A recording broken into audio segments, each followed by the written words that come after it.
The 19-year-old stared at the locked doors of the outside-in shelter, watching his breath cloud in the freezing December air. Jake Sullivan had nowhere left to go. The shelter coordinator had been apologetic but firm earlier that evening.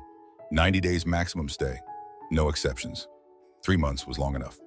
Jake pulled his threadbare Patriots hoodie tighter against the biting Portland wind. Snow fell in heavy, relentless sheets, the kind that made headlines and shut down the city. His mother's sleeping bag, faded and patched with duct tape, was rolled tight under his arm. Everything he owned in the world fit into one backpack. The memory of that terrible night 3 years ago still burned fresh. His father's voice echoing through their South Boston apartment, calling him an abomination. His mother sobbing into her rosary beads as she threw his belongings onto the front steps, the heavy door slamming shut behind him forever. Jake wandered through the empty streets of West Hills, Portland's wealthiest neighborhood. He hadn't meant to end up here, just kept walking to stay warm, following one street after another until he found himself surrounded by mansions that looked like something from a movie. That's when he heard it. Soft crying, confused and frightened. An elderly man's voice, thin and wavering in the darkness. Jake found Harold Mitchell slumped against a stone gate pillar, wearing only flannel pajamas and bare feet. The old man clutched a vintage wedding photograph against his chest, silver hair wild and unkempt. His lips were already turning blue from the cold. The smart thing would be to call for help and walk away. Jake had learned the hard way that getting involved when you looked like him, when you had no address and no documentation, was dangerous. But Harold looked up at him with clouded, desperate eyes and whispered something that shattered Jake's heart. "He's waiting for me at the train station. Richard is waiting for me." Jake knelt in the snow beside the shivering man. Without hesitation, he pulled off his hoodie, his only protection against the deadly cold, and wrapped it around Harold's frail shoulders. Then he unrolled his mother's sleeping bag, the last precious piece of her he had left, and covered them both. For 8 brutal hours, Jake held Harold against his body, sharing what little warmth he had left. They talked through chattering teeth about literature and love, about loss and longing. Harold had moments of clarity where his eyes focused and he recognized the tremendous sacrifice this young stranger was making. As dawn broke over Portland, David Mitchell's Mercedes headlights swept across the mansion gates. He found his father wrapped in the arms of a dying teenager, both of them barely clinging to life in the snow. In that moment, Jake Sullivan had no idea that choosing to stay instead of walking away would change not just Harold's life, but his own, and everyone around them. Sometimes the greatest transformations begin with the simplest choice to show kindness when it costs you everything. Before we continue this incredible journey, let us know where you're watching from. And don't forget to subscribe to Heart Stories for more life-changing tales of compassion every single day. Jake woke to the steady beep of hospital monitors and the sensation of warm blankets that felt like heaven after so many cold nights. An IV dripped slowly into his arm, and his core body temperature had been a life-threatening 89 degrees when the paramedics brought him in. Detective Maria Santos, a kind-faced Latina woman in her 50s, sat beside his bed with a gentle expression. "You saved his life, son." The words felt surreal to Jake, who had spent the last 3 years feeling invisible to the world. David Mitchell stood in the doorway, tall and distinguished in his expensive coat, his face a mixture of gratitude and something else Jake couldn't quite read. Behind him, 2 other officers waited with clipboards and questions. Harold was fine, they told him, mild hypothermia, but stable. The old man was asking for Jake constantly, calling him the brave young man who stayed when everyone else would have walked away. When the police finished their report and left, David approached Jake's bedside with obvious discomfort. The businessman kept his distance, as if Jake might be contagious with something more dangerous than frostbite. "You have somewhere to go when they release you?" David asked, his voice carefully neutral. Jake shook his head. "The shelter won't take me back. I'll figure something out." What David said next changed everything. "You'll come stay with us. It's the least I can do. You saved my father's life." The Mitchell mansion felt like stepping into another universe. Mrs. Chen, the Vietnamese housekeeper, showed Jake to the guest house with genuine warmth, but Jake felt like an imposter walking through rooms that cost more than most people made in a year. Sophie, David's 11-year-old daughter, appeared in the kitchen during his first breakfast, studying Jake with the unfiltered curiosity only children possess. "Are you really homeless? What's that like?" she asked innocently. Jake struggled to find words that wouldn't traumatize a child who lived in such comfort and safety. David watched these interactions with growing unease. Jake could see the internal battle playing out behind the man's eyes. Grateful but uncomfortable. Generous but guarded. Especially when Jake mentioned, almost casually, that he was gay. The dinner conversation died instantly. Sophie continued chattering about school, but David's posture shifted. His responses became clipped and distant. That night, Jake lay in the guest house's luxury bed feeling more alone than he ever had on the streets. Harold had lucid moments between the confusion. During one evening visit, the old man gripped Jake's hand with surprising strength. "This boy has a good heart." "David, just like Richard had," Harold said clearly. Sometimes clarity cuts through fog when it matters most.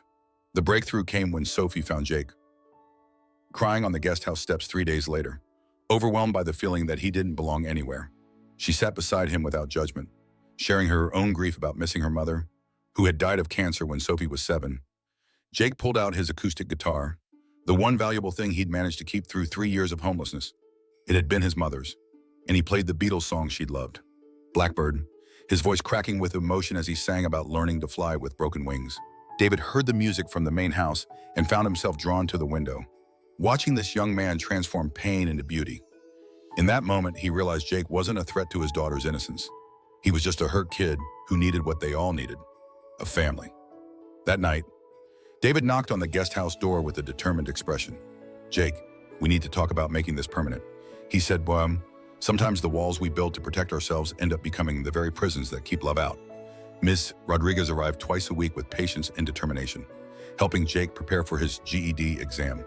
The former teacher understood trauma survivors, how their minds could freeze when faced with tests and deadlines that reminded them of past failures. Jake excelled at literature analysis but struggled with mathematics, the numbers swimming on the page when anxiety crept in.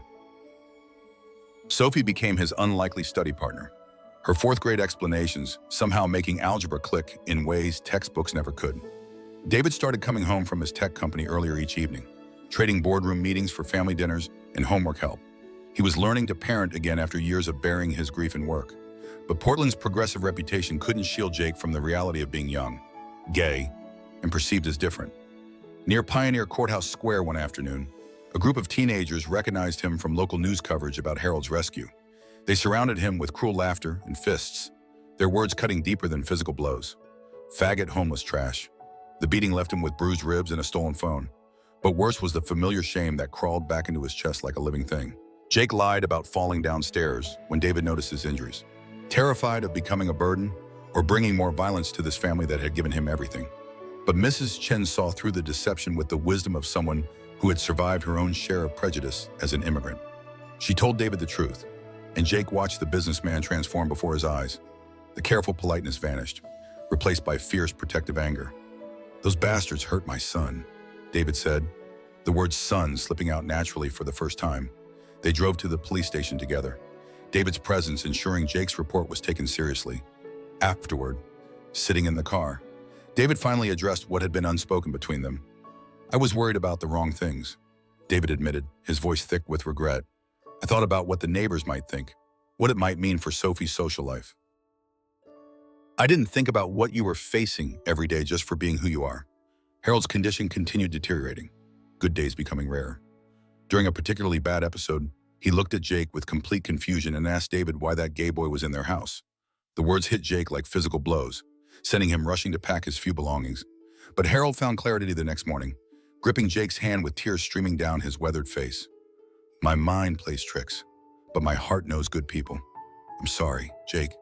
So very sorry." That's when Harold shared his deepest secret. Richard hadn't been just his friend and roommate for 40 years. He had been his partner, his love, hidden from a world that wouldn't understand. They had lived their truth in whispers and careful glances, never able to hold hands in public or share their joy openly. "Don't hide your light the way we did," Harold whispered. "The world is changing. You can live honestly in ways we never could." Sophie became Jake's fierce defender, correcting classmates who made ignorant comments and proudly telling anyone who would listen about her brave brother. Her innocence was becoming wisdom, shaped by love rather than prejudice. The crisis came without warning. Jake's biological parents appeared at the mansion's gates, demanding money and threatening lawsuits. His father's voice carried the same judgment that had echoed through Jake's nightmares. "We raised that deviant for 16 years.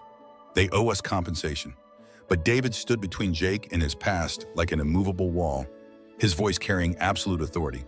"Jake is my son now," he told the desperate couple. "You abandoned him when he needed you most.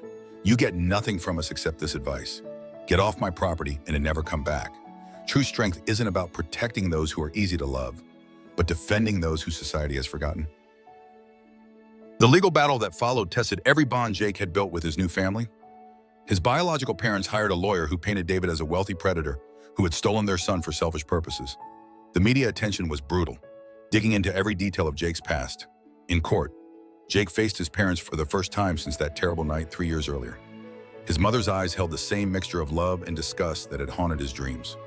His father sat rigid with righteous anger, convinced he was fighting for justice. Jake's testimony was steady and clear.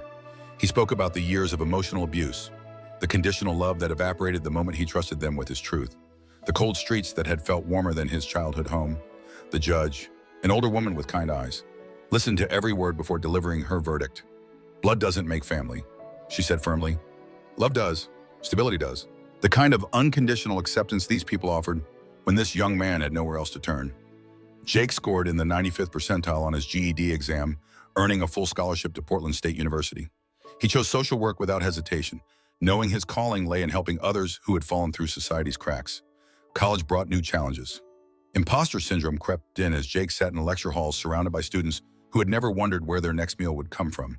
Some professors treated him like an inspiring case study rather than a person, while classmates either pitied or resented his unusual path to higher education. Dr. Sarah Kim, a Korean-American professor who had aged out of foster care herself, became Jake's mentor and guide. She understood the complex emotions of building a new life while carrying old wounds, of succeeding in spaces that weren't designed for people like them. Harold's decline accelerated as Jake flourished. The brilliant professor who had once taught literature to hundreds of students could no longer remember basic words or recognize familiar faces. But in quiet moments, usually at twilight, clarity would return like sunshine breaking through storm clouds.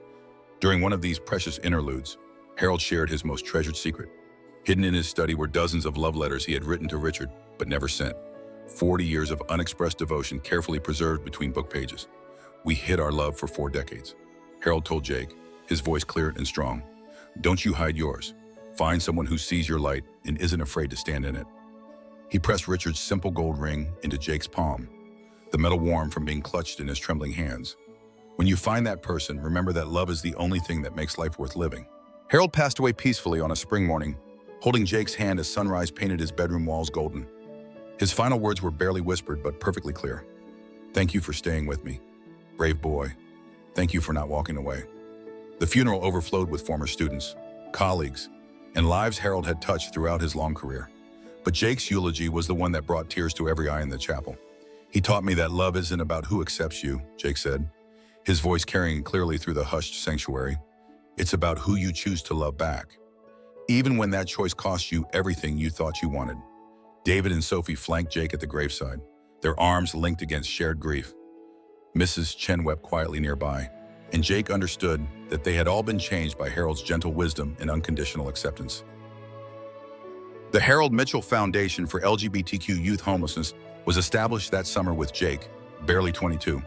As its youngest executive director, they purchased a converted warehouse downtown, creating not just shelter, but a comprehensive support system. The foundation's revolutionary approach prioritized dignity before services, understanding before intervention. Every staff member was trained to see the person before the problem, to recognize strength in survival rather than failure in circumstances. When we truly listen to those society has silenced, their voices become the compass pointing toward real change. 3 years later, Jake stood before cameras at the White House, representing the Harold Mitchell Foundation at the National LGBTQ Youth Summit. The scared teenager who had once slept in doorways now spoke to policymakers about systemic solutions to youth homelessness. His testimony before Congress was passionate and precise, backed by data from their groundbreaking work in Portland. The foundation had helped over 1,200 young people transition from homelessness to stability, maintaining an 89% housing retention rate that was the envy of organizations nationwide. Jake met Alex Chen during a conference in Seattle, a Vietnamese-American social worker whose own journey through foster care had led him to similar work. Their relationship grew slowly, built on shared understanding and mutual respect for each other's healing process. David walked Jake down the aisle at their civil union ceremony, his pride evident to everyone watching.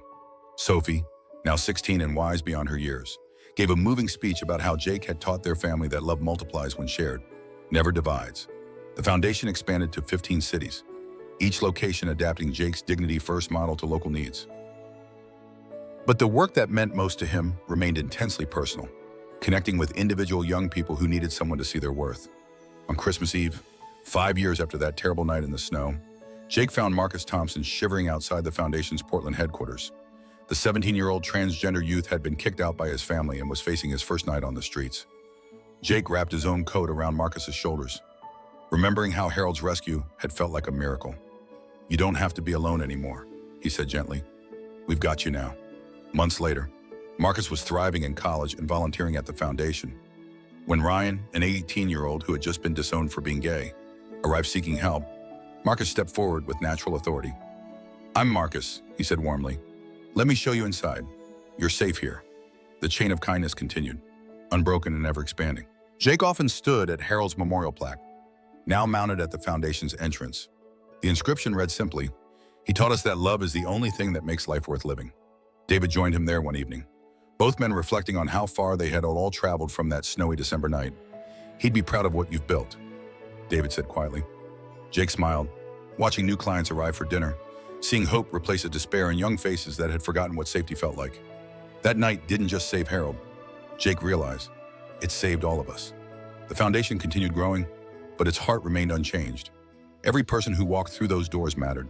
Every story was heard. Every life was worth fighting for. As Jake watched Marcus mentor their newest arrival, he understood that rescue was never a one-time event, but an ongoing choice to stay present when walking away would be easier. Sometimes the people we save end up saving us right back, creating ripples of transformation that extend far beyond what we can see. What would you do if you found someone who needed help, but helping them might cost you everything you had? Share your thoughts below and subscribe to Heart Stories for more inspiring tales of courage and compassion that remind us what it truly means to be human.